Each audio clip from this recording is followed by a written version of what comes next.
Hi, my name is Glenys. My husband and I, we own the Bitter Springs Cabins and Camping at Mataranka. We've owned it since 2010 and we have invested most of our life savings into it.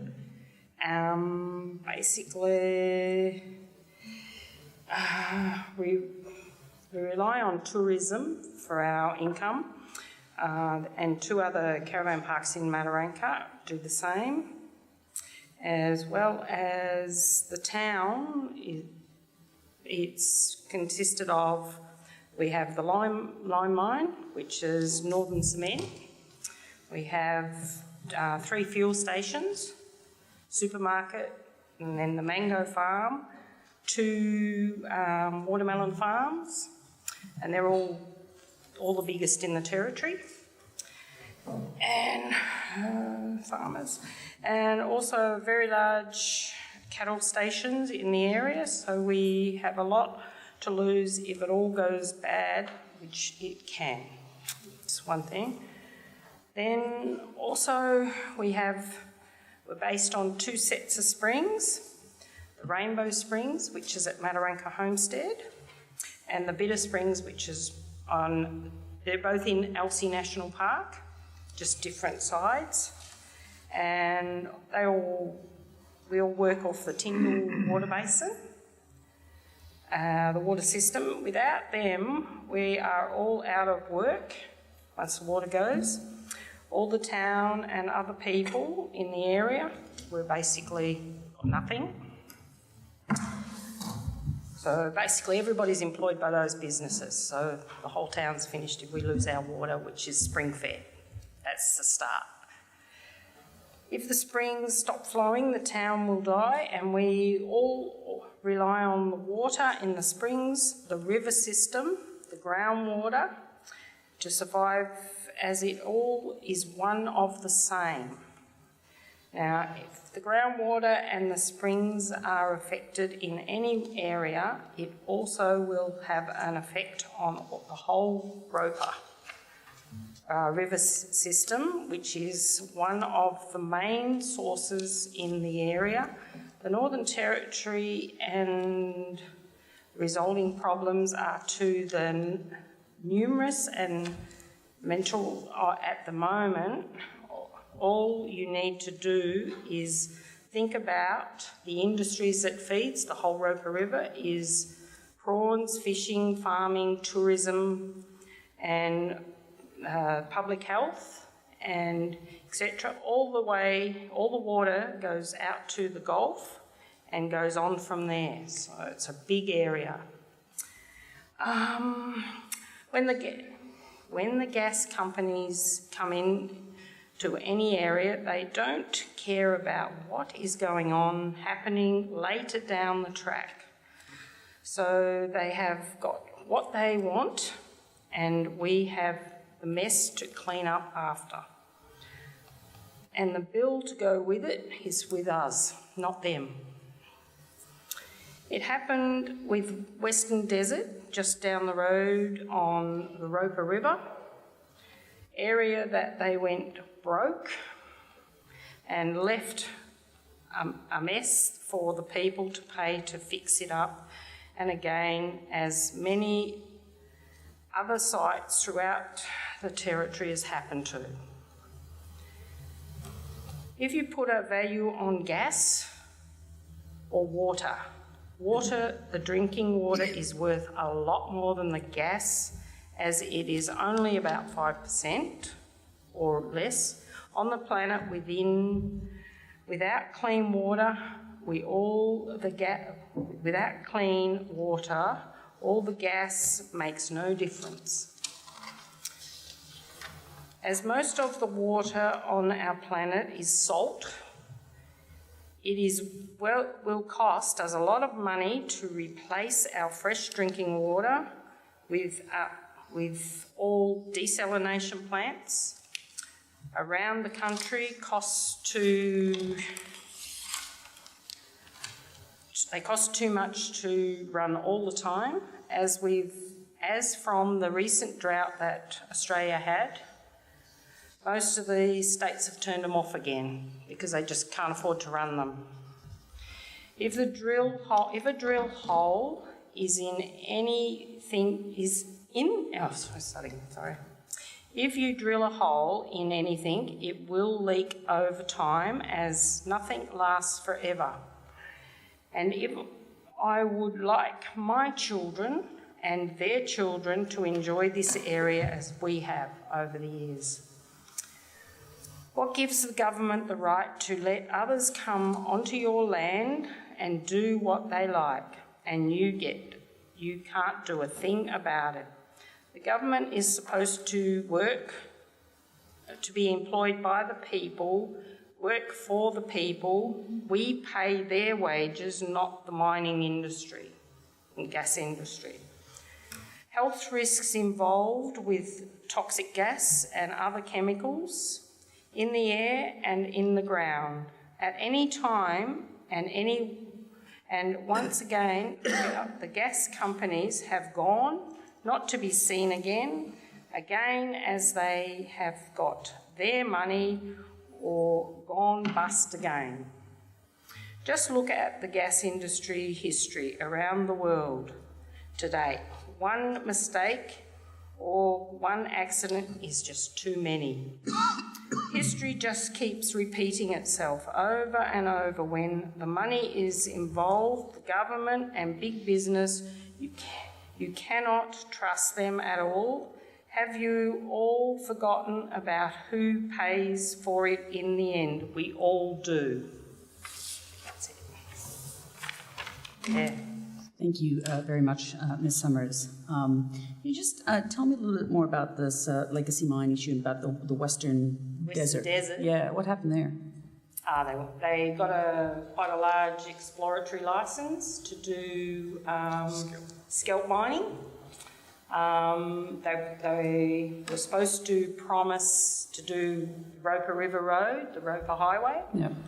Didn't get done. Okay. And lots of other issues. They were supposed to build water containers to stop the water going into the river. They went broke and it's just left an awful mess, and it's all just fallen apart because we had a reasonable wet season. And so all the water went straight into the river. You can't go fishing anymore, it's all poison. And the same thing's happened at MacArthur, but you're not allowed to know about it because they're not allowed to report on them. You just can't get any information anymore. And it's just wrong. Because we're governed by the ABC, we haven't got any other choice of media. The ABC won't come report on it because they're government. And they haven't paid taxes or anything for years. And the poor Aboriginals are stuck. They can't eat the fish, and that's what they rely on, their native food. If I can, Michael Summers. Yes, thank you. There's more a principle of the mining companies, whether it be the gas or any other mining company that comes into a situation and they do their mining, and if they do strike problems, a lot of them do go bankrupt, and they're supposed to have guaranteed monies for rehabilitation at the end of it all. Now, a lot of times it's bank guarantees of money, but if it's a bank guarantee on a company and the company goes bankrupt, there's no money there for rehabilitation anyway. So the bank guarantee doesn't really mean anything at all. And with the Western Desert situation, they were given a 4,000 square kilometre lease for scalp mining for iron ore. They did do a portion, and they decided they wanted a bit more for exploration purposes, but the whole deal was for resale of the business in the end, not for them to mine it themselves. It was just to sort of make it look good to sell it off. And then things just went bad for them, of course. So they ended up selling up, but they had half of the mine sort of done, and stockpiles of iron ore left all over the place, and equipment left everywhere, and the roads were never sort of repaired or built or any of the infrastructure done that they were supposed to do, which is quite a common thing with a lot of the small mines and that come into the areas. And I think that's probably one of the main concerns if something does go wrong with the gas department, or the gas industry, that who does clean it up and how do they clean it up is more the biggest problem, and who pays for it all, especially if they do go broke. because there's no money in the background in the coffers to do the repairs. And the Territory definitely can't afford it. Plus also, we don't even get gas. So why should we even spoil our land? What do you mean we don't get gas? What do you mean, the Territory? No Territory's house is supplied with gas. Natural gas. Yeah. So, and the other concern is the financial factor of what it does cost to get the gas out of the ground and what they're getting for it, and what the government is going to make out of it themselves, as in for royalties or for commissions or whatever they might be getting paid by the gas department or the gas companies in comparison to the tourist industry or the agricultural industry and in a combination. Tourist industry, on the last figures I got from the Minister for Tourism, was $2.4 billion. That's just tourism alone, and it's growing every year.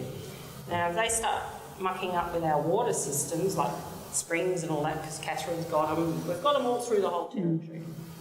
We only have to start losing one or two of those, and it's a big factor in tourism, because the two things they come to see is the wilderness, the animals, because we are unique. We don't have a lot of other things like other states do. Ayers Rock you're not allowed to climb anymore, just through different situations, but you have the Devil's Marbles. As you're coming up the Stewart Heights, there's lots of things to see, but most of the tourists will go come in and see Ayers Rock, Alice Springs, Devil's Marbles. They'll stop at Tennant, and then they'll come up and see back of Elliot. All the birdies go there because there's lakes out there that are water holes all year round. They go to what they call Longreach Waterhole, and that's a big tourist attraction. And all the way along, there is sections on the tourist run for birds. We have birds that most other countries don't have, and they're quite unique. At the moment, they're just on the changeover, the birds, because the season's changing. So new birds are arriving every day and other birds are going. So with the tourists, we'll have, in our park, we've got 120 sites. Now we'll have anything from 200 to 300 people there a night in the tourist season, from basically work from Mother's Day, Father's Day. That's our peak. Now in that time, we will have at least 10 countries in there. It's quite amazing, and that's what they come for. We've had people that come back to us every year for the last 6-7 years because of the fact they only get a certain amount of holidays. They're not going to stay at home because the dollar's really good at the moment for them to come because it's low. Now they pick a chunk and they keep coming back. Now last year these people went to Broome, but they remembered Mataranka because they'd been there so many times. And they went to Broome and they said, oh, it was so expensive there. And then they come back and stayed a week of their 2-week holiday at our place because of the birds and the springs and everything. Now, if the springs stop, that's just all over. And then what's going to happen to us? We've invested a lot of money, and a lot of other people around the Territory in tourism. Tourism's been kicking off more and more every year. But tourism itself can't sustain the Territory. No industry can. But the gas industry, I don't think, is going to sustain us for 5 minutes because of the fact it might employ a few people at the start, but then it doesn't employ them after. And most people through the other mining that's happened in the area, they've all lost a lot of money. Mataranka lost a few businesses accommodation they never paid because they have a 120-day billing time. And you can't hold that. No. And they think it's great. But I think Tennant Creek's starting to feel that now.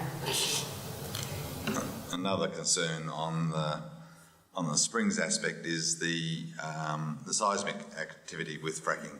Now, obviously, the whole Tyndall Basin and the springs are all on a limestone plateau.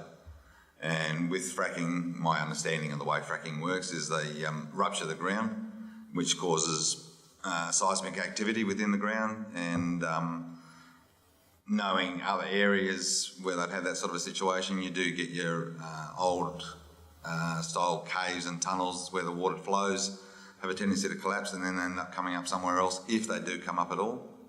And sort of fracking is somewhere within the areas of those sort of water sources. I feel that it will be detrimental to it. And if the springs shut up, well, a major part of the problem is the fact that the Roper River for the whole of the wet season is spring fed. So if something happens with the springs in the dry season, is spring fed. So if something does happen to the springs that feed it and they draw a lot of the water from that aquifer, well then the Roper River will become a dry riverbed like the Fink River is in the dry season. Then that destroys a very, very big industry within the Gulf, and for the fishing, the tourism, and a lot of other industries that rely on the Roper River flowing all year round.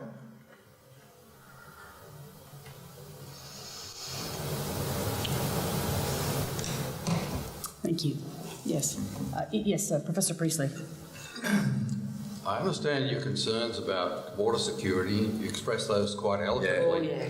I wonder if you would find it acceptable if it could be shown that the level of contamination of an aquifer does not exceed applicable water quality standards, health-based water quality standards for the chemicals released.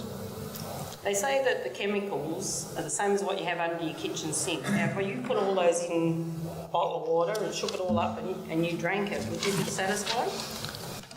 If it meant water quality standard, that's the point. See, I can't even drink. I can't even go to the other cities and drink their water. I get very ill. I'm a plumber by trade. He does I've been in the water industry for a long, long time as far as water quality goes, and other bits and pieces.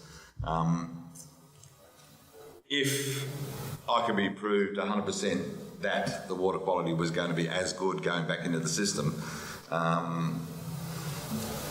than what the water is already in the ground, yeah, I'd be quite satisfied. But it's the other chemicals and stuff that they put in to do the drilling and everything else to start with. Going by what I've been told by other sources and people that are in the industry or retired from the industry from a long time ago, they didn't seem to care too much about what they were doing or what was going on back in the day. And these are people that were related with all of the offshore drilling on the top of WA and the Northern Territory. And there's a few bodies I know that were involved in all of that, and just their general practice of what they used to do out in the field. It's sort of very concerning about how they come about and what they do. And like when they're doing the fracturing side of things, and if they're standing on the surface and they're so far down underground and they can feel the quakes on the surface, it tells me there's a lot of ground movement going on there. It has to be detrimental somewhere along the line, and all the way up. But also the gas industry. Now, if we can sustain ourselves without that, why do we need it? What's the point in wrecking it for today? Why can't we save things for 100 years down the track when everybody else has run out? We're just selling everything off to foreign companies that don't pay tax anymore. No one pays tax anymore. I pay a lot of tax. Yeah, I know. Yeah, we do. We do. Small businesses do. Yeah, but big businesses are just walking away with it because they've set themselves up overseas. And it's just happening all the time. BHP's just done it. And that's a big company, and the little guy, which is ours, we have to foot the bill to fix it all when it's gone wrong, and it does go wrong. You have to look around the world, everywhere you read now, there's something. When we get them from the people from overseas, they've signed our cards and they've put on our petitions. I think we got the most petitions in the whole region at our park. I think we were getting, 20 sheets a day of people writing in there and saying what country they were from and why they didn't like it and what was happening in their country, which was all presented to the government, but I don't think they're listening. There is a moratorium in place, so I know. I think they did listen to at least a little bit. I know. Yes, Professor Hart. Could I just follow up the groundwater question, not from a quality point of view, but from a quantity point of view? Your concern is one, obviously, that we are concerned. Yes, certainly, but I'm just talking here about the quantity coming through. It's certainly one of the high risk areas for us. We need to work that through. And the whole business, you focused on the hot springs and the Roper itself. To us, they represent what are called groundwater dependent ecosystems. They're dependent on the springs, groundwater. So could I put it to you, what would it take to ease your concerns that's a key issue? To ease our concerns on how much water might be drawn off. Well, proper regulation on and government control on how much water is allocated to be drawn off. From our understanding with mining industry, they don't have any quotas that they have to stand by, whereas all the other industries within the region have metered systems on their boards, so they have a quota that they can draw on. Possibly if mining had to meter the amount of water they used as well, and they couldn't just sort of take it out freehold without any worries, it would be a bit of a different system. But you're also governed by wet season rainfalls that you can get, and obviously a wet season, you get the rainfall today, it doesn't come into effect next year, it comes into effect in years to come. It sort of takes a while to get down there. But I think there needs to be some sort of a total water usage within the aquifer that's sustainable by everybody concerned, not just the industry itself. Thank you. That's good. No, I think that's an excellent point. But I think that you're quite right. I think everybody sitting at this table would agree that there does have to be proper water usage regulated at that regional level. It's everybody's concern, not just one body. They all interact through the whole territory. Even down past Elliot and they're all connected to us because that all feeds the Roper too. Because when that all floods in further down, comes sort of down and around and back in. And they're all interconnected, the little, I don't know how you could sort of say it, with the little, might be a creek today, but then it's a raging river tomorrow when it rains.